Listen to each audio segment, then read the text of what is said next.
Hi, I'm John Mascarenhas, a professor of medicine and the director of the Center of Excellence for Blood Cancers and Myeloid Disorders. You may have been diagnosed with Polycythemia Vera, or PV. Then it's important to know that the majority of patients living with PV have symptoms. But these symptoms sometimes go unrecognized because they're often associated with getting older or may even slowly become worse over time. This can cause confusion and lead you to think that these symptoms are your new normal, but they are not, and these symptoms may be due to your PV. Also, consider that new or worsening symptoms could be a sign that the disease is progressing, even if your blood counts are well controlled. This is why it's important to understand your symptoms and make sure you're communicating them with your healthcare professional. When these symptoms are caught early on, they may be easier to manage. It can all seem a little confusing, so let's remove the confusion and replace it with confidence by helping you learn more about the most common symptoms of PV, how to spot them, where they come from, and how to communicate with your healthcare professional. There are 3 important words you need to understand to know how your PV is affecting you. Symptom, which symptoms you're experiencing, severity, how severe is your symptom, and impact on quality of life. How is it affecting your daily life? When we go over the PV symptoms mentioned in this video, you should first ask yourself, do I have any of these symptoms?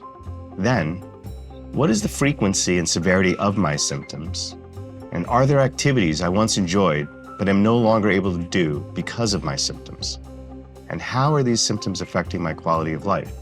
This is what you should be sharing with your healthcare professional. This will give your healthcare professional a better picture of how PV is making you feel. And remember, your healthcare professional may be able to help you, but you must tell them about your symptoms. There are different types of PV symptoms. You may be feeling one or more of these. Some of the most common PV symptoms are cytokine-related.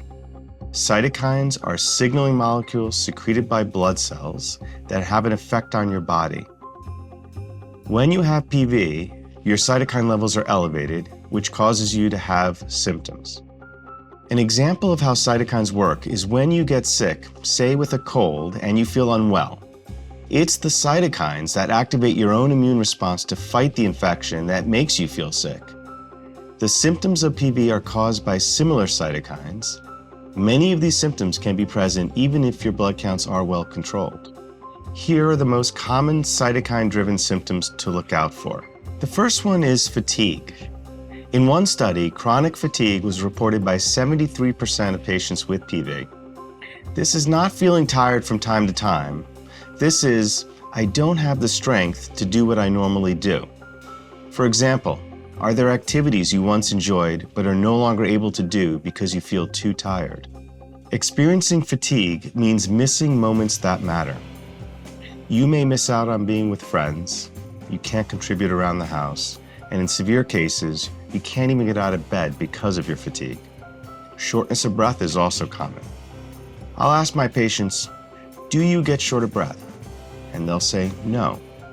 I'll then ask them, did you take the stairs to get here? And they'll often say, no, I took the elevator. Why? Because I get out of breath when I climb stairs. If you're feeling fatigue 2 or 3 times per week, this may be your PV, and you should tell your healthcare professional the severity of the fatigue.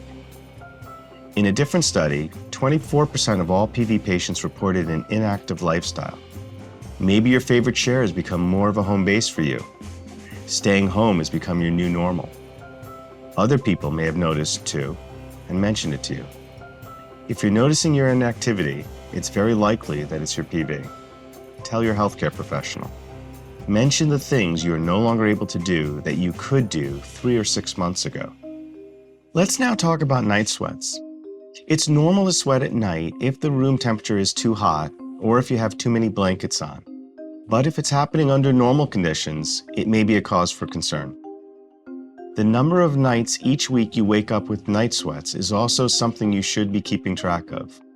You might find yourself waking up during the night with damp or even soaked clothes or sheets. Are you experiencing night sweats that you weren't experiencing a month ago? It's very possible this is due to your PV, and you should mention it to your healthcare professional. Another symptom associated with PV is itchiness. And everybody gets itchy and everybody scratches, but itchiness due to PV is different. If you're itching every couple of minutes after you shower or bathe, get out of a swimming pool, or even after you put on a sweater, there's a good chance that it's your PV.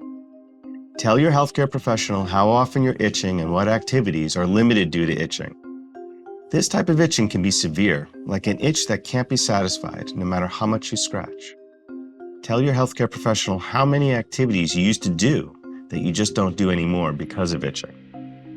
Also mention how many activities you've missed because of your itching since your last appointment. Let's turn now to another PV symptom, bone pain.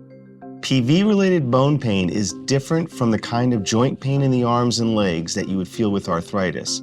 It's a deep ache throughout your body that you may feel all the time. And sometimes this pain may come and go, and sometimes it can be steady. If you're feeling bone pain more than 2 times a week, and it's keeping you from doing activities, or if you're experiencing other symptoms such as unplanned weight loss, fever over 100 degrees, you should report these to your healthcare professional. Another common condition related to PV is hyperviscosity. Put simply, your blood is flowing slower in the smaller blood vessels due to the overproduction of red blood cells. Elevated blood counts may be putting you at risk for thrombosis. Thrombosis is when blood clots form in your blood vessels, which can cause further complications.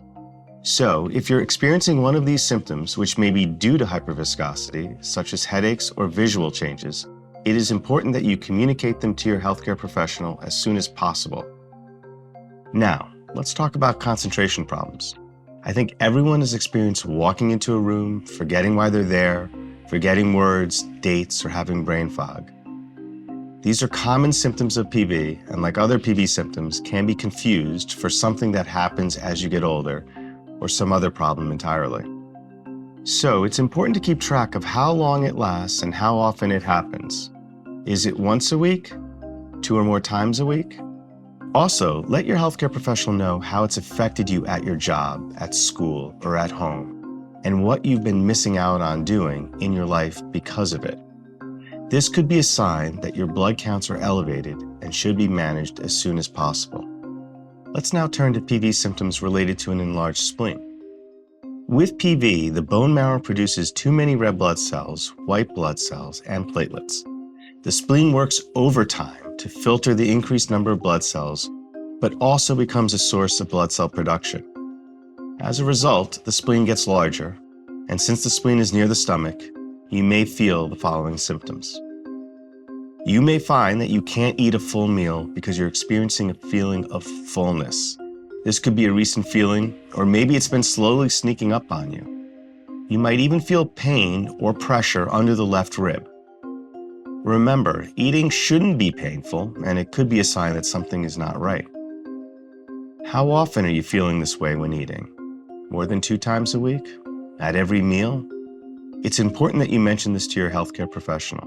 Another related symptom of an enlarged spleen is abdominal swelling and discomfort. An enlarged spleen because of PV can affect your quality of sleep and your appearance. Maybe your belly looks a little bulgy and different than it used to. Maybe you're trying to hide it by wearing looser fitting clothes. You may even find that your seatbelt is painful to put on. These types of things could have happened so slowly that now you think of them as normal and part of your daily life. But take a step back. Tell your healthcare professional when and how often you feel abdominal discomfort, such as after you eat or when laying down. Your healthcare team needs to know this and may need to examine your spleen size. Remember, there are 3 important words you need to understand to know how your PV is affecting you: symptom, severity, and impact on quality of life. It's important to know which symptoms you're feeling and then write them down so that you'll be able to talk about them with your healthcare professional. An easy way to keep track of your symptoms is by using a tool called the PV Symptom Assessment Form. You can use this tool to note each symptom and include details such as severity of the symptom, how the symptom affects your life, and whether the symptom is stopping you from doing normal, everyday things such as work, sleep, or exercise. The PV Symptom Assessment Form will help give your healthcare professional a better idea of which PV symptoms you're experiencing, so they can develop an effective treatment plan for you. You can download it from voicesofmpn.com or use the QR code on the screen, which will take you directly to the PV symptom assessment form. You are the key to noticing your PV symptoms so that they can be managed. So be honest with yourself and your healthcare professional. That means talking about all of your symptoms because any one of them can affect your quality of life. If you're having any of these symptoms, it's important to tell your healthcare professional, as this could mean that your disease is progressing, no matter your blood count or the medication you're taking. Your healthcare professional may recommend treatments that can help you, so don't wait.